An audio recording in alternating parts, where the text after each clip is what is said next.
morning and welcome to Love Babs Love Talk, WNHH FM, your home for community radio. Usually this time of day, you're getting visited by the one and only Babs Rawls Ivy.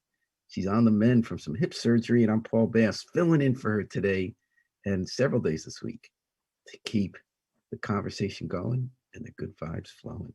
Thanks for joining us and talking about good vibes. This morning we got Rodney Williams, man about town, head of Green Elm Construction, and a voice you hear from often, not just on this radio show, but in New Haven, speaking up for the little guy in New Haven. Morning, Rodney. Thanks for coming in. Appreciate the opportunity to be up here. It's good to see you too. So I'm hoping you would. Can you help me with some intel this morning? What kind of intel you need this morning? Well, I'm a reporter, so I'm trying to find out. Vice President Kamala Harris is coming to New Haven Friday. We don't know where she's going to be. And I thought, you got your radar up. You know where she's going to be? I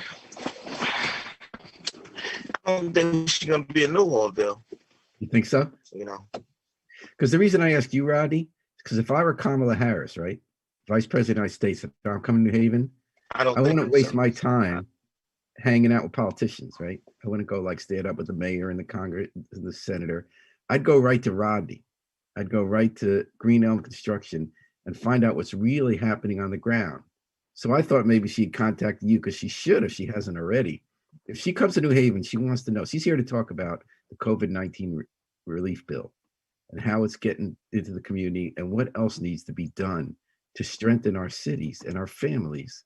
And boy, if I were Kamala Harris, I would be making a beeline to Rodney. So why don't we talk about, in case she wises up in the next few hours and does give you a call, let's talk about what you might tell her if she comes to see you. Well, your office is in Dixwell Plaza, right? Yes, it is. 192 Dixwell. So, and that's, that's seen hard times, that shopping plaza, but now there's talk about rebuilding it and they're moving the Q house across the street and everything. The building a new one and moving some stuff there. If she met you tomorrow, if she said, never mind the speech, never mind the politicians, never mind all the cameras, I'm going right to Rodney.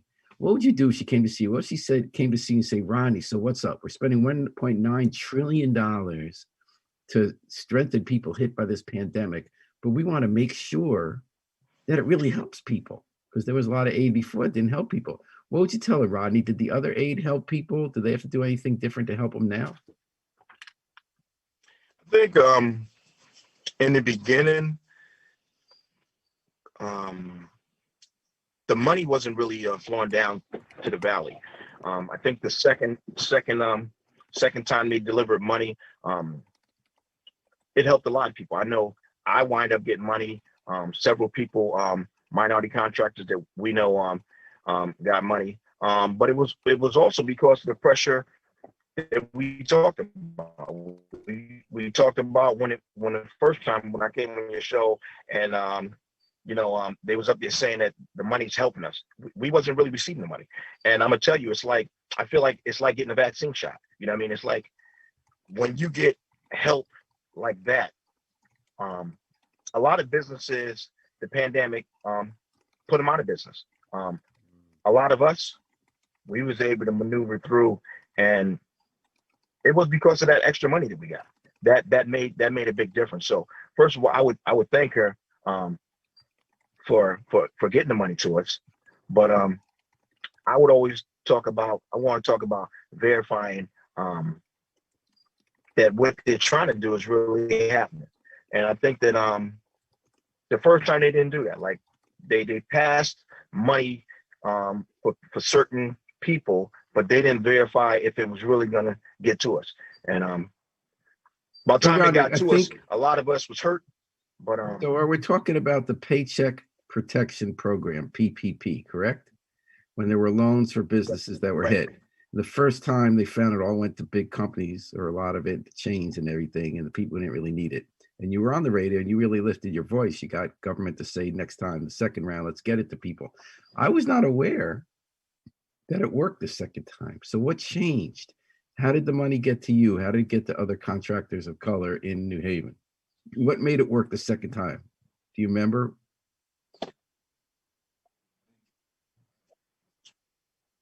Like, how did you get hooked in? How'd you get hooked in? I'm gonna tell you what made it work for me. I got somebody that was familiar with the process, and they helped me get all my paperwork together to help me get money. So what I'm gonna say to you is this: a lot of the minority contractors, if I think that when you're trying to help us, you need to figure out what kind of help we need.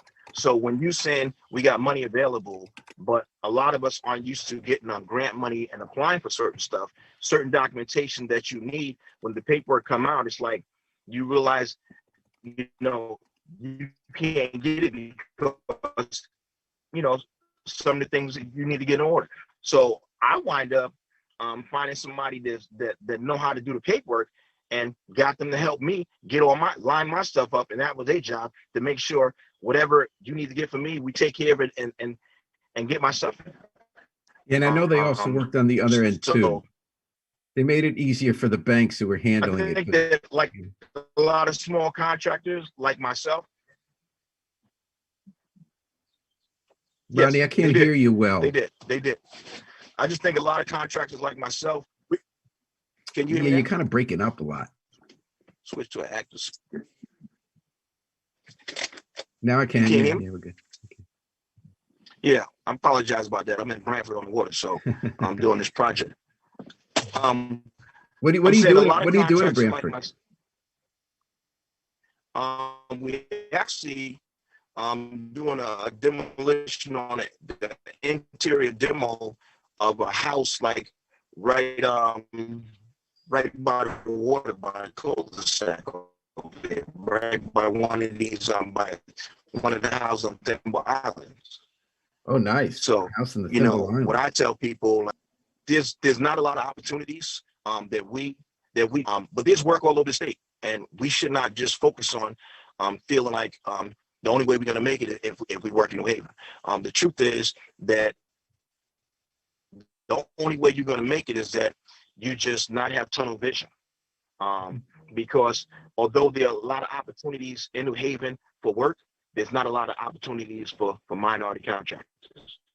And we're talking to Rodney, who's a minority contractor. When you sit and you say, what would I say to her? Yeah. Or if she visit me, I saw a bus on the back of the bus that said opportunities plus equity. And I think that's what's needed. We have opportunities in our city. I think that if we had opportunities, it would create equity. And it would be, to me, the definition of equity. But in our city, because Black minority contractors we lack opportunities until we start being able to get opportunities, we have no equity. So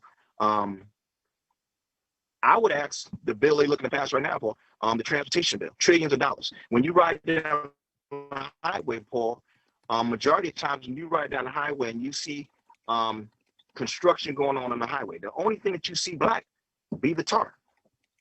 Very few Black. I'm being honest with you, So here we are about to do a, multi-trillion-dollar transportation bill. That bill and them jobs trickle down into the Black community? The answer to that is no, because first of all, there's no Black workforce for that type of work. There's no training for that type of work. If you look at what's going on up by Electric Boat, Paul, they allocate money and train the residents in that sector of Connecticut to work at Electric Boat. Where's the training in New Haven for construction and the jobs that's in our sector? They don't exist. So if I could speak to her, I would ask her, first of all, I'm proud of the fact that she's where she at. I'm proud of the fact Obama was where he was at, to help create opportunities, make it a lot easier for others. We know what she went through to get where she's at. She need to make it easier for people to come up. And when you're looking at all this work, all this money, you're taking care of the same people. The people who get these contracts for been getting these contracts for years. These contracts going to be multi-billion-dollar contracts. Mhm. So, Rodney What Williams, about the blacks? Rodney. So thanks. Rodney Williams is on Love Babs Love Yes. Talk. He's got a terrible connection because he's working. He's actually working out in Brantford today by the Thimble Islands. Ron, do you want to go to just audio, take out the video, see if that would help? Because we're only getting like every third sentence of you. Okay, how do I go to just audio? Just turn on. Yeah, there you go. Maybe that'll be better. So Rodney, you're telling us Rodney has Green Elm Construction, and he had a good suggestion for Kamala Harris when she comes to New Haven tomorrow.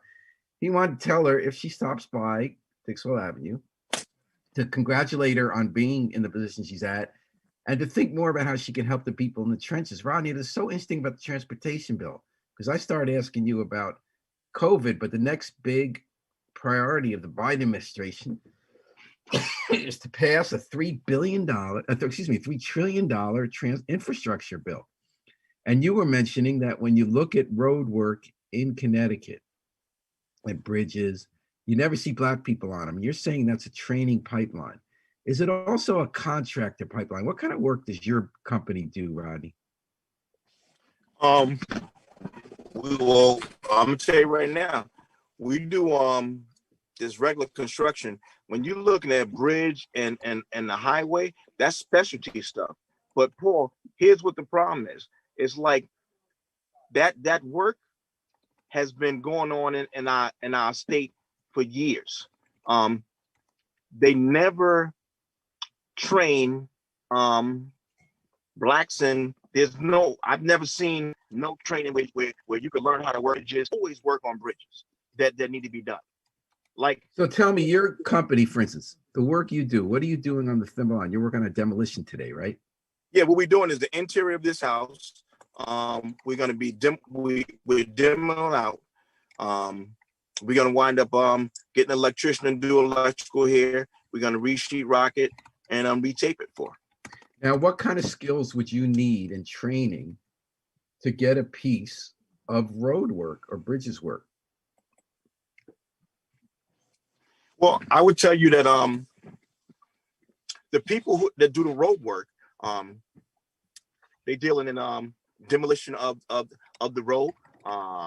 So you got cutting with saws and demolition with hammers, excavating, driving, so machinery, and a lot of that, Paul, when you think about it, there's no training for that. Like where's their training where somebody could black to learn to drive an excavator? And you remember I talked to you. I learned how to drive an excavator because I got the project at Munson Street, and I did all the tree removal over there. So I was able to learn there. But when you look at $3 trillion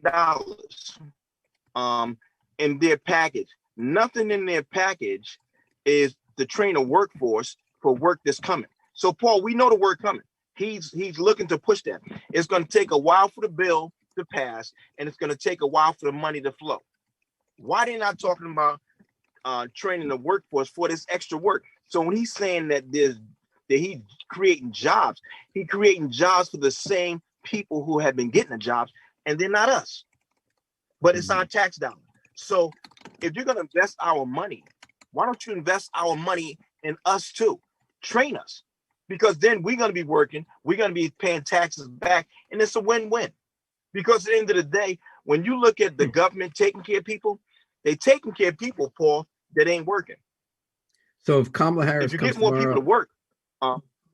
So Kamala Harris comes to see Rodney tomorrow, and say, way to go, getting in the White House. You're getting $3 trillion or some measure of new infrastructure. I recommend you start right now training people in the hood to work on those road projects. And you tell her about how, because the government helped you get a subcontract on the Munson Street project, you learned how to work an excavator and uproot trees, and that made new possibilities for you to get jobs. And you'd like to see that on a larger scale. I think she could get some out of that. I think Kamala should come visit you. If she comes into your office, is it what floor is your office on? Office on the first floor.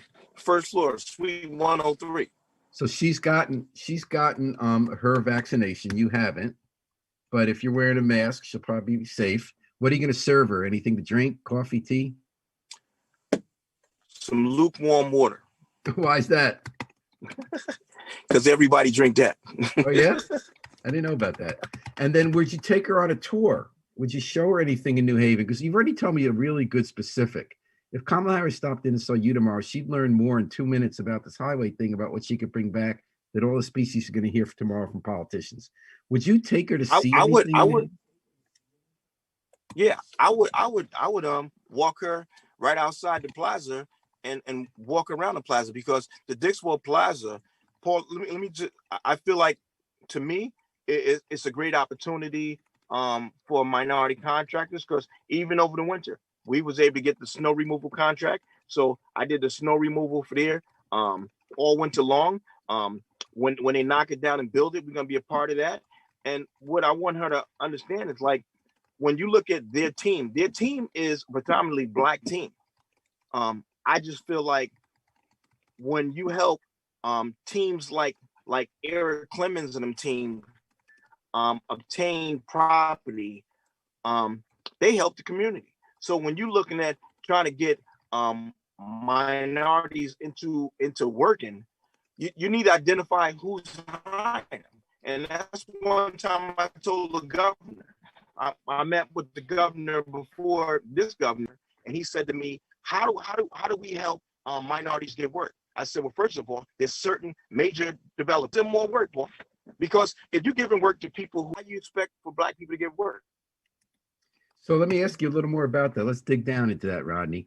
So you're talking about Dixwell Plaza. There's a plan to a huge rebuilding of that done by a not-for-profit with a for-profit arm called Concord, which is run by Black people with a mission of hiring Black people. So the city arranged to sell them Dixwell Plaza, and the owners there agreed to sell, who had the condo units, and the city's helping them, so they can then bring the work downhill. So you're saying to Kamala Harris, look at Dixwell Plaza, this example, that if the major development projects start with people of color, the work trickles down. Now, is that true always, or is it certain kinds of people of color? Like in the 70s, there were laws passed, right, set-asides.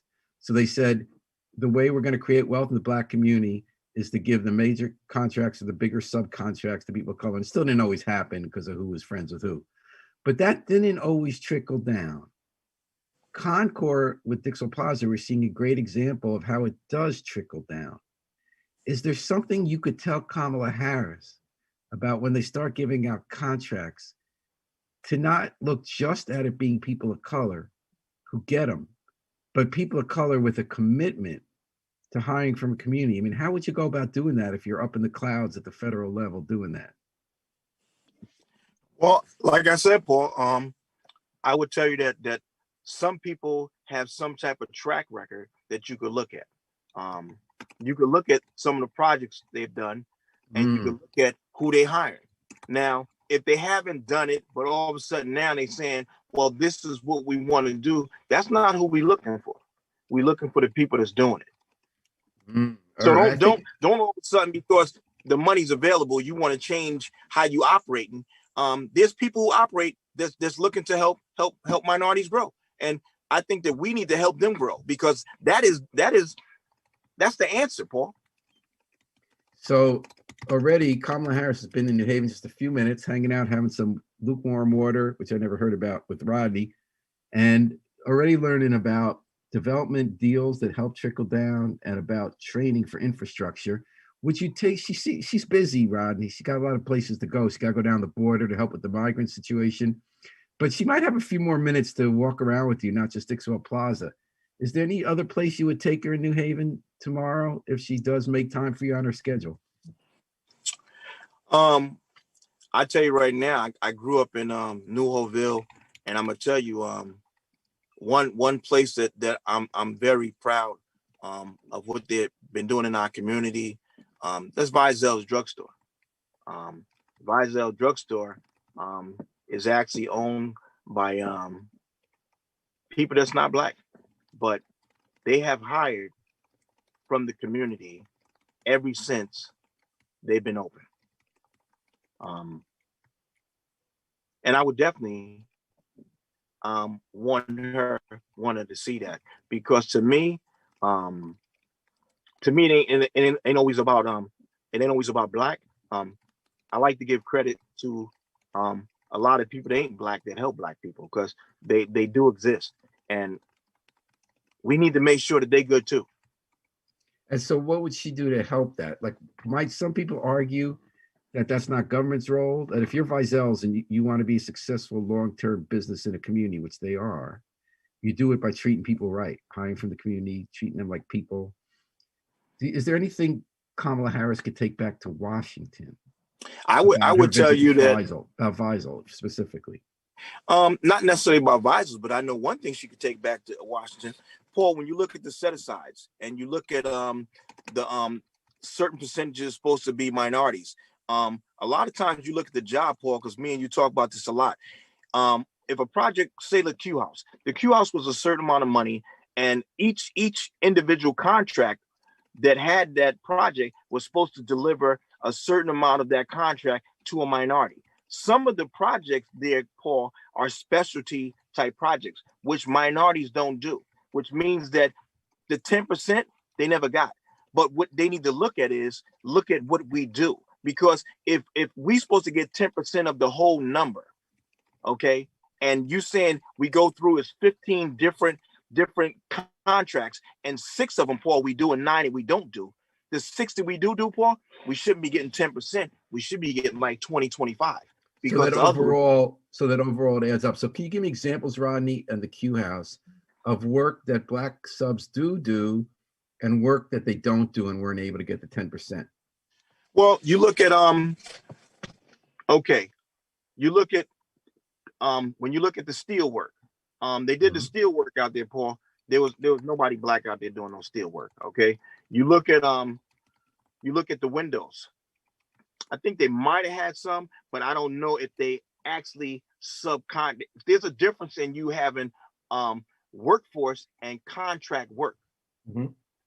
So there's a workforce number they're supposed to meet and a contract number they're supposed to meet. So you need to look at the contract number. And the problem is, Paul, that the penalty that they get for not fulfilling on the contract side, it ain't even no money, and it's like a cost of doing business. I think that what they need to do is find them for the 10%, take that 10% and put it into a fund, because when you're talking about training program, the training program money will come straight from the white contractors that ain't hiring the blacks that's getting federal money. Find them. You're saying here, you brought up 2 issues I think you heard here, that when you bring Kamala Harris to the Q House, you say, look, they had set-asides for contracts for people of color and workforce. But there's certain work like steel work that black people don't do. So if they're going to do under 10% on that, let's make it 20% of something they do. And then you say, let's make the fines real fines and put that money into training people so they can do it too. I think if I'm hearing you right. Yes. What was an example of work that black subs already were able to do on that project? Well, we did the whole dense glass on the whole project. We put the exterior. I did the dense glass. What it was the sheathing, the exterior sheathing of the whole building. Mm-hmm. So Green Elm did that. But I want to be very clear about one thing, Paul.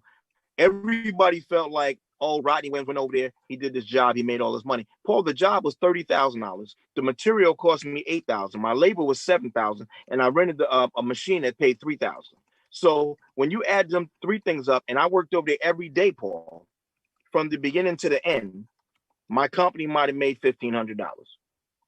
So Green Elm on a project $16 million, we made 30,000, but we cleared maybe $1,500. So when this chatter's going on in New Haven about Rodney Williams got contracts, let me go on your show and tell you that people need to verify something. And the people that are saying that, Paul, they don't know what they're talking about. All right. Well, what we can tell them is that even though Rodney is not getting rich on the Q House, he got rich in knowledge, which is why if Kamala Harris's advanced people are smart, they might say hi to a few politicians and people you're supposed to make the pictures with when they come into New Haven tomorrow. But when the vice president comes Friday in New Haven, I think she would learn a lot about how their administration can help people at the grassroots. If she says hello, has some tepid water, and walks around Dixville and the Hallville with Rodney Williams. Rodney, thanks for coming on. And I love Babs Love Talk today. I always love when you're on the radio with me, and haven't been on much lately, but when I come back, I'm always going to be giving you a ring. And thank you for taking a break from the Thimble Islands work you're doing in Brantford. Good luck with that project. Appreciate you, Paul. Appreciate you too. Harry Jones, our station manager, is going to give us a little break here with some music from the Afro-Semitic Experience. And then we're going to return with Shafiq Abdul Sabur, who was a candidate for Alder in the Beaver Hills neighborhood. This is Love Babs, Love Talk. We're keeping the conversation going and the good vibes flowing on WNHH FM, your home for community radio. 102.5.